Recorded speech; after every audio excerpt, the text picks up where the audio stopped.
ہمارے ذہنوں میں جو معیارات بیٹھے ہوئے ہیں وہ کیا ہے؟ کامیابی پیسے سے ہے، کامیابی جائیداد سے ہے، کامیابی کاروبار سے ہے، کامیابی شہرت سے ہے، کامیابی اقتدار سے ہے۔ یہ معیارات ہیں۔ جو جتنا دولت مند اتنا کامیاب، جو جتنا مشہور اتنا کامیاب، جو جتنا پاپولر اتنا کامیاب، جو حکومت پر پہنچ گیا کامیاب، جس نے بڑا کاروبار جما لیا کامیاب، جس نے بہت جائیداد بنا لی کامیاب۔ یہی ہے اصل میں ساری بس کی گانٹھ۔ جو تصور کامیابی کا ہوگا اسی کے مطابق آپ کی بھاگ دوڑ ہوگی، اسی کے لیے جد و جہد ہوگی، اسی کے لیے توانائیاں صرف ہوں گی، اسی کے لیے دن رات کی مشقت ہوگی۔ یہ ہے اصل شے جس کی یہاں نفی ہو رہی ہے۔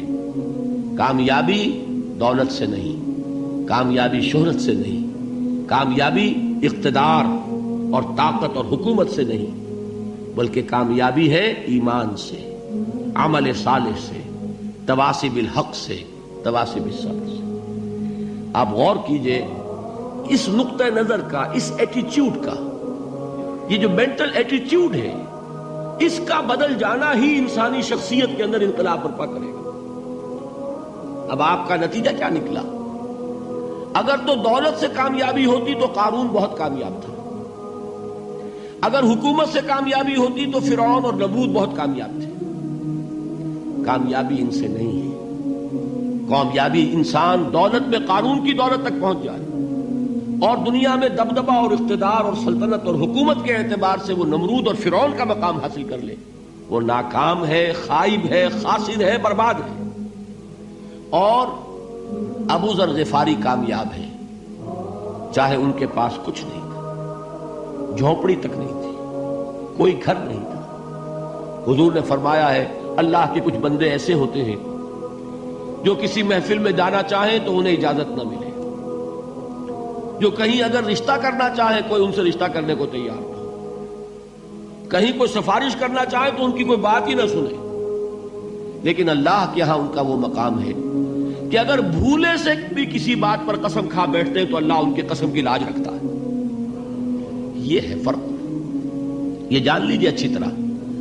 اس بات کا مان لینا آسان، اس پر سبحان اللہ کہنا آسان، لیکن اس کے مطابق آپ کے اپنے ذہن کا بدل جانا بہت مشکل، اس لیے کہ ہم متاثر ہوتے ہیں اپنے ماحول سے۔ وہ بڑا محل ہے، دیکھ کر ایک دفعہ جھجری آتی ہے، وہ بڑی سی 20 فٹ لمبی کار سناٹے کے ساتھ آپ کے پاس سے گزر گئی۔ ایک دفعہ اعصاب کے اندر ارتعاش ہوتا ہے، محسوس ہوتا ہے بڑے یہ نصیبے والے لوگ ہیں، بڑے خوش نصیب، بڑے کامیاب، حالانکہ کچھ معلوم نہیں کہ یہی سب سے بڑی بد نصیبی ہو سکتا ہے کہ یہی سب سے بڑی ناکامی ہو۔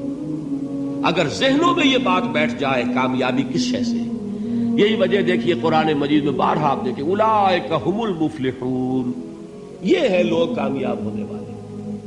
آج یہ آپ نے نماز میں وہ آیات سنی، یا ایھا الذین آمنوا ارکعوا واسجدوا واعبدوا ربکم وافعلوا الخیر لعلکم تفلحون۔ اے ایمان والو، رکوع کرو، سجدہ کرو، اپنے رب کی پرستش اور بندگی کرو اور اچھے کام کرو تاکہ تم کامیاب ہو جاؤ۔ تو کامیابی کن چیزوں سے ہے؟ یہ ہے سب سے بڑا سبق۔ یہ ہمارے دل میں اگر بات بیٹھ جائے، ٹھک جائے، تو زندگی بدل جائے گی، صبح و شام بدل جائیں گے، نقشے بدل جائیں گے، بھاگ دوڑ کا رنگ بدل جائے گا، ویلیو سٹرکچر بدل جائے گا۔ آج وہ ایک چیز نہایت اہم نظر آ رہی ہے، کل نہایت غیر اہم نظر آئے گی۔ جیسے کہ حضور کی حدیث ہے، مالی ولی دنیا، مجھے تمہاری اس دنیا سے کیا سروکار ہے، انما مثلی کراکب استظل تحت شجرۃ ثم راح فترکها، میری مثال تو اس سوار کی سی ہے جو تھوڑی دیر کے لیے ایک درخت کے سائے میں ٹھہرتا ہے سستانے کے لیے، پھر وہ اپنا راستہ لیتا ہے، اسے اس درخت سے مستقل تعلق اس کا نہیں ہے، وہ اس کا گھر نہیں، وہ اس کی منزل نہیں۔ اسی طرح یہ دنیا میرا گھر نہیں ہے۔